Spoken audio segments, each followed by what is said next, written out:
Hey everyone, so I've been getting a ton of questions about the potential use of molecular hydrogen for the COVID-19. Now, there does appear to be some good rationale for why it would be used, and in fact in China there are already several clinical studies where they're using molecular hydrogen to treat the COVID-19 patients.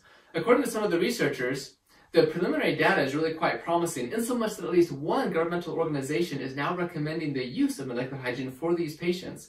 Now, I want to go through the pathophysiology so I can describe the rationale for why hydrogen gas would be used in these clinical studies and in this scenario. But first, I want to show you a video where Dr. Nanshan Zhong, who was the one who discovered the Sars Coronavirus in 2003, actually recommends and discusses the use of molecular hydrogen. And then I actually have some videos where patients who have the COVID-19 are actually describing their experience using the molecular hydrogen therapy. So we'll go to those videos and then I'll come back and talk about the rationale for H2. So we'll see you soon.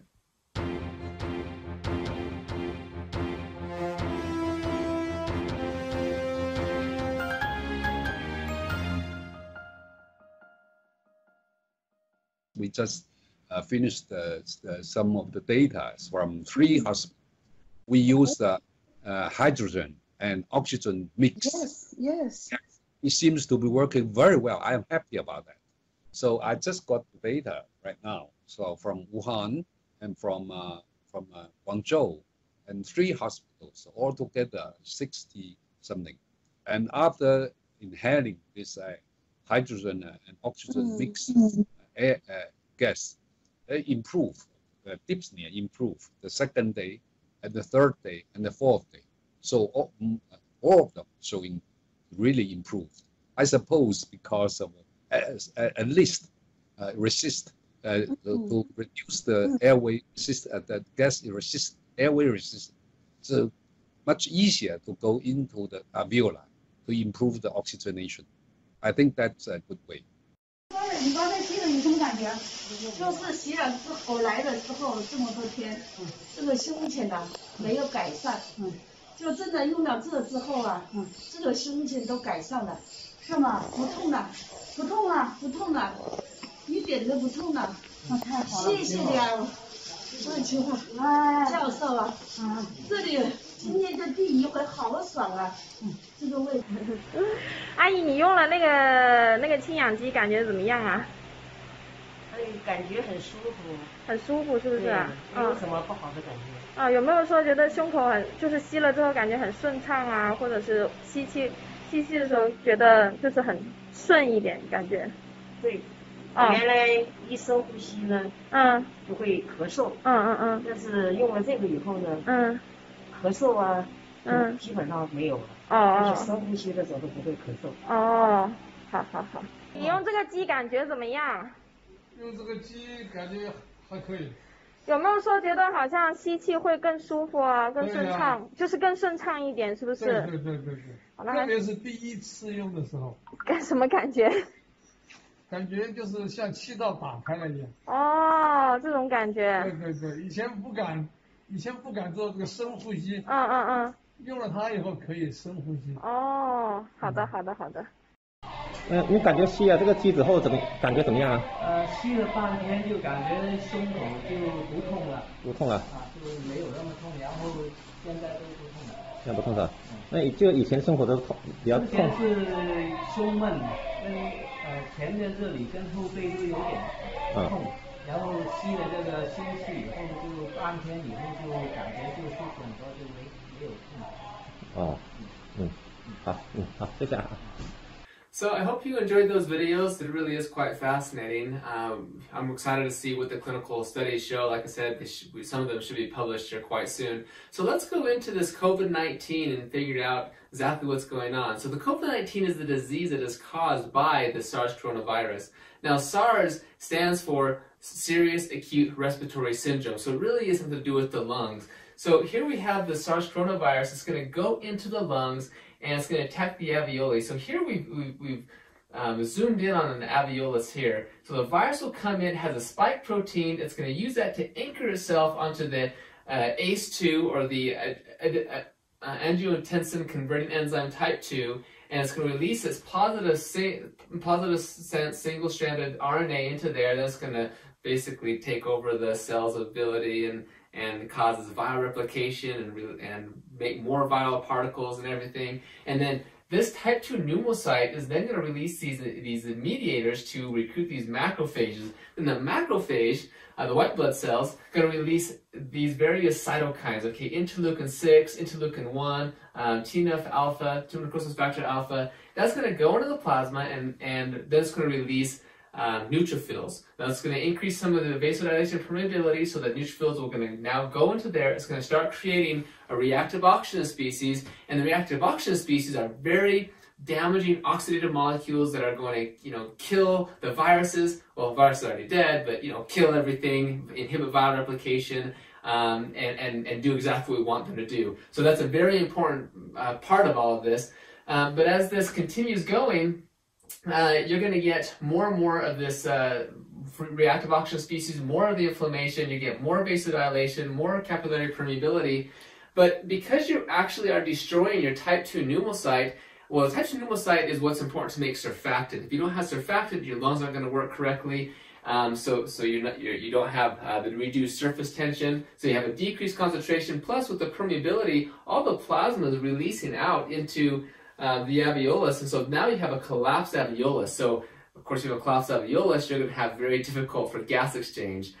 You're going to have to work really hard to breathe. So you're going to have a very difficult time breathing with that problem. When this, because of all the reactive oxygen species, you're damaging the actual cell. So the whole entire alveolus will end up dying. And now you're going to try to be coughing that up, so you have a productive cough. So people are going to present with a cough and everything. Plus, with the interleukin 6, interleukin 1, these are going to go to the hypothalamus. That's going to control the body temperature. It's going to say, hey, let's increase the body temperature. That's going to cause a fever, so now people are going to have a fever.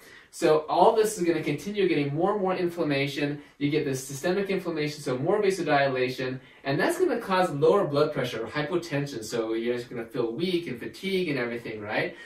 So you have this hypotension. Well, that's also going to cause low blood perfusion. Well, low blood perfusion, meaning you're not going to get the oxygen-rich blood to your cells. So that's going to cause low oxygen levels or hypoxia, right? So now you're going to be short of breath. Plus, with this issue, you're short of breath, but also here. And that's going to activate the chemoreceptors. It's going to cause you to activate sympathetic nerve activation, so you're going to have a higher heart rate, for example. So you have fever, difficulty breathing, higher heart rate, a cough, all of these things. But you're not getting the nutrients there either. You're not being able to do metabolic waste removal. So that's going to cause cell death, right? Apoptosis, necrosis, autophagic cell death, the different pathways of cell death, and that essentially killing those cells, you're going to cause multi-system organ failure. Now that's, of course, really bad. Like for the lungs, like this is what we're talking about right here. Also in the kidneys, you're not getting the right blood circulation and everything, so your kidneys start having problems. You have higher blood urea nitrogen levels. Your liver is also being damaged. You have ALT, AST, all these different tissue damage that's occurring on. And as this continues, you can get ours, the acute respiratory distress syndrome. Now, most people who die of, say, COVID-19 or other SARS-like viruses, they die because of the acute respiratory distress syndrome. Again, it's a disease of the lungs, and that, of course, all this leads to death. So we need to stop this, right? That's the whole goal, is what can we do to stop this? And of course, the idea is, okay, how do we inhibit viral replication? How do we inhibit all this stuff? How do we get our immune system going? Well, notice that a lot of the damage is occurring here from the reactive oxygen species and this inflammation that leads to systemic inflammation. Well, let's zoom in on this a little bit and understand it, because this is really what's going to help you to understand the rationale behind hydrogen gas, rationale for hydrogen gas. Why are they using it in the clinical studies? Why is it having the effect that it does? It helps to explain all of this. Okay, so first, reactive oxygen species. Again, these are very oxidizing molecules. Well, actually, superoxide is reductive, but the point is they cause a lot of oxidative damage, okay? You cut your apple in half and it turns brown, that's oxidation, that's damage, it's rusting. And that same thing happens to your cells. It causes lipid peroxidation, DNA damage, all of these things. So we don't want to have an excessive amount of that. But these are also important.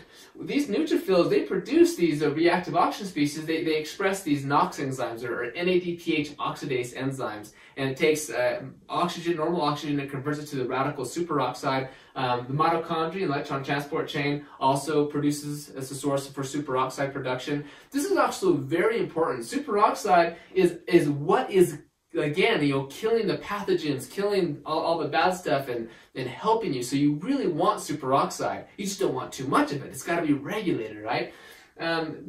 Also nitric oxide. Well, nitric oxide is very critical. It's a vasodilator. Of course, that's really good, but you don't want too much of that because that's going to cause misdistribution of blood flow and whole sorts of problems. So we need to have that regulated as well. But nitric oxide it can inhibit viral replication. It's extremely important for the immune system. But again, you don't want too much of it. You want to keep that regulated. Well, when you have this cycle going on, these are just getting higher and higher and higher and higher. And now you're just causing all sorts of necrosis and cell damage. You're inducing apoptosis, right? That's the cell death we talked about. Well, also when these get high, they react instantaneously to form none other but peroxynitrite.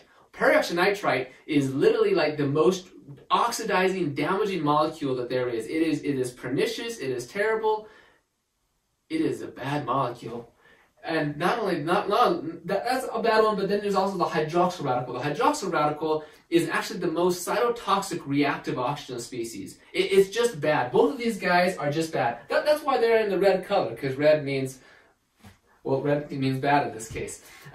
So when these get high levels, they form peroxynitrite. Peroxynitrite can form the hydroxyl radical. Superoxide can also form the hydroxyl radical through a process called the Fenton reaction. Like there's iron and different things, it can cause us to catalyze. So I just want to point out that these guys right here, they do us no good. We do not want them. They cause cell death and everything. These guys, on the other hand, they're important for our immune system, for our function, everything. So we actually like them, but we need them to be regulated, okay? Well, these enzymes are very critical to regulate these, and they get hyperactivated by the immune inflammatory response we'll talk about over here. So, but typically, let's talk about superoxide, for example. The body regulates this because superoxide normally is just, once it's done its magic, once it's done what it needs to do, is quickly converted by superoxide dismutase, the body's antioxidant enzyme, is converted by hydrogen peroxide. That's converted to water and oxygen by, say, catalase or glutathione peroxidase. It's no problem. The body can take care of this. These are our body's natural antioxidants, and they are regulated by what's called this NRF2 keep 1 system. Okay, so here we have like a cell, and here's the nucleus. Okay, look, here's your mitochondria. Okay, but what can happen is that NRF2 keep 1 is a transcription factor that when it gets activated, check this out. When NRF2 keep 1 gets activated, it goes into the nucleus and binds to the ARE, the antioxidant response element, or ERE, the electrified response element. But here it binds and induces the translation, transcription, production of the body's natural antioxidants, like your glutathione, your catalase, your superoxide dismutase, your glutathione peroxidase. In fact, NRF2 regulates over 200 different cytoprotective proteins and enzymes. Okay, this is the phase 2 enzymes, detoxification and antioxidation. It's all right here with the NRF2 keep 1 system. Well, when you have an attack like this, all your superoxide dismutase, your catalase, all this stuff that's going to control everything is like totally depleted. It gets gone, and that's why you're getting it gets gone. That's funny. You get such a depletion going on here that you're quickly going to have necrosis and apoptosis, cell death, and everything. So that's why NRF2 is so important. Well, look what happens here. So now let's talk about hydrogen a little bit. Molecular hydrogen actually has the ability to activate the NRF2 keep 1 pathway.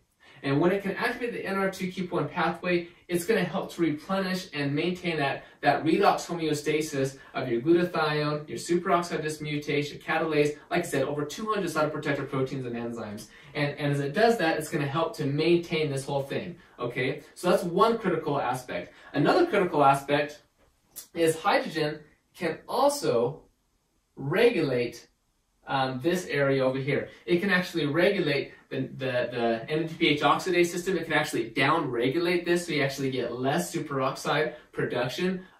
If it's too much, for example, it can help bring that down, as well as regulate the nitric oxide synthase enzymes, has regulation in the mitochondria. So actually, some really neat benefits in the mitochondria that we're finding with the hydrogen gas. So here, hydrogen is able to take care of the ROS. Oh, and these guys right here. So hydrogen actually can selectively reduce these guys, the hydroxyl radical and the peroxynitrite. Okay. Now consider, see, other antioxidants, say vitamin C or vitamin E or whichever ones we're talking about, there are some potential problems because in some ways, just based upon reaction kinetics or stoichiometry or different things, not stoichiometry, but those things can react indiscriminately with things like superoxide or nitric oxide. Okay, hydrogen gas can actually not react with nitric oxide or superoxide. The only things it can react with are these very dangerous and very damaging oxidants, hydroxyl radical and peroxynitrite. It can't react here, but it can selectively reduce these guys.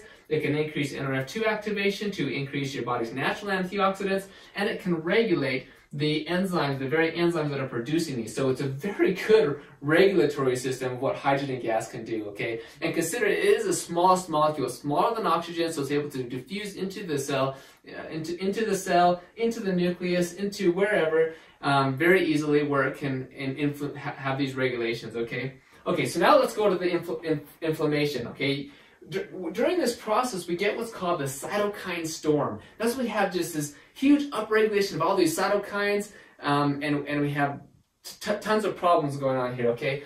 So, for example, interleukin 6, interleukin 4, tumor necrosis factor alpha. Well, these are regulated by other transcription factors like NF-kappa B, NFAT, STAT1, or STAT3. These transcription factors regulate and increase the production of all of these. Well, guess what activates these? Reactive oxygen species, okay? Well, reactive oxygen species activate these guys, and guess what these guys can produce? Well, if you guess reactive oxygen species, you go to the head of the class. Because that's right. All of this is this whole cycle. And you can see it's a vicious cycle. It just keeps on getting worse and worse and worse until you get more cell death, which results in multi-system organ failure, which results in, well, eventually death. If we don't stop this, we have to stop this cycle. So hydrogen gas over here, we've actually demonstrated that hydrogen has an inhibitory role or a regulatory role in regulating these guys, which are going to regulate the actual inflammatory cytokines. So we've actually done several studies showing, well, as well as many other colleagues and researchers, and many papers have demonstrated that hydrogen has a great anti-inflammatory effects, decreasing interleukin 6. Okay, that's a very potent pro-inflammatory cytokine. So hydrogen can regulate NF-κB, NFAT. It's going to decrease these cytokines. And we're seeing in the research that hydrogen can therefore decrease, for example, lipopolysaccharide-induced hypotension, decreasing some of these other symptomology here because it's decreasing this inflammation, it's decreasing the oxidative damage, the oxidative stress that's going on. So, so to sum it all up together, this is how the virus progresses, leading to reactive oxygen species and inflammation. That's going to cause all the way to cell death, multi-system organ failure, and eventually, potentially death, right? And hydrogen gas, being a very simple, small molecule, we're showing it can help to regulate the redox status of the cell by selectively reducing the very bad guys, help to regulate and improve the NRF2-keep1 pathway to maintain our body's redox homeostasis, and also has regulatory effects with the inflammation to lower chronic, harmful systemic inflammation. And it's by regulating everything and not just decreasing it or inhibiting it or something, because that's not what we want to do. We need all of these things. This is our immune system. We don't want to just get rid of it. Yes, it is what is killing us, but it is also very important that we have so that we can get better. So that is kind of that is the idea between hydrogen gas and its rationale for COVID-19. So anyway, I hope this made sense. I hope you're able to learn something from this, and we'll, like I said, check out the literature. We'll post the clinical trials, when they get done, and thank you very much.